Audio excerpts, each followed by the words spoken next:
سلمان فارسی رضی الله تعالی عنہ د سترګو نه اوښکې روانې شوې، څادر ته یې لاس نه کو. فاطمه زه ستا څادر نشم خرڅولی، زه ستا څادر نشم خرڅولی. فاطمه رضی الله تعالی عنہ فرمایل سلمان دا زما حکم دی، دا به منې، دا زما حکم دی.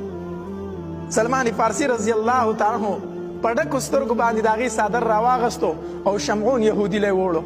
نو چې شمعون یهودي لی وړو هغه ته یې څادر کېښودو، وی دا واله او موږ له په دې باندې د خوراک څه شیزونه راکړه، موږ له د خوراک څښاک څه څیز راکړه، کجوري راکړه، وړه راکړه.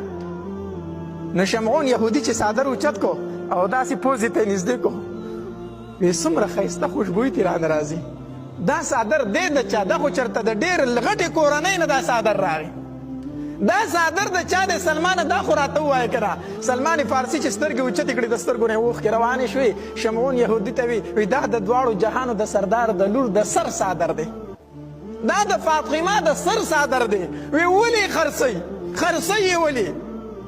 وی خرڅوي ځکه چې د هغې د پلار میلمه راغلی دی او وږی دی او د هغې په کور کې د خوراک څه شی نشته دی. هغه وایي چې شمعون نه دا څادر ورکړه خو د خوراک څه شی پې ماله راوړه. شمعون یهودي چغې کړې، وی فاطمه ته وایه چې د شمعون په دکان کې ستا د څادر قیمت نشته.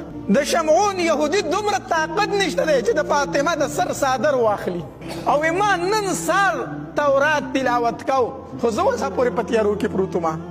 په هغې کې اوله خبره ماله دا راله چې د آخرې زمانې د پیغمبر نښه دا ده چې د هغه د خاندان خلک به دومره صحیح وي، دومره سخاوت به پکې وي چې په خپله ګېډه باندې به یې ګټې تړلي خو بل ته به ورکړه کوي.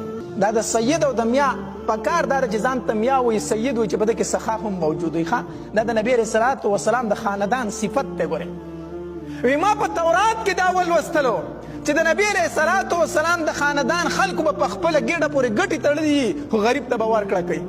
وی زه در اوسه پورې په تیارو کې وم. فاطمه ته وایه څادر دې واخله او دا خوراک دا کجوري والا دا وړه والا د هغې کره اوسه او دا ورله ورکړه. خو فاطمه ما ته پته ده چې دا هسې نه قبلوي، دا هسې نه قبلوي. خو فاطمه ته به ووایي چې ستا د سر د څادر دا برکت دی چې شمعون وایي زه ځم ستا په بابا باندې ایمان راوړم، زه پې کلمه هم وامه، دا ځکه زما نه قبول که، زه ځمه کلمه وامه، زه ایمان راوړم، ځکه ورته ووایه چې دا ګورې زما نه قبول که خامخا.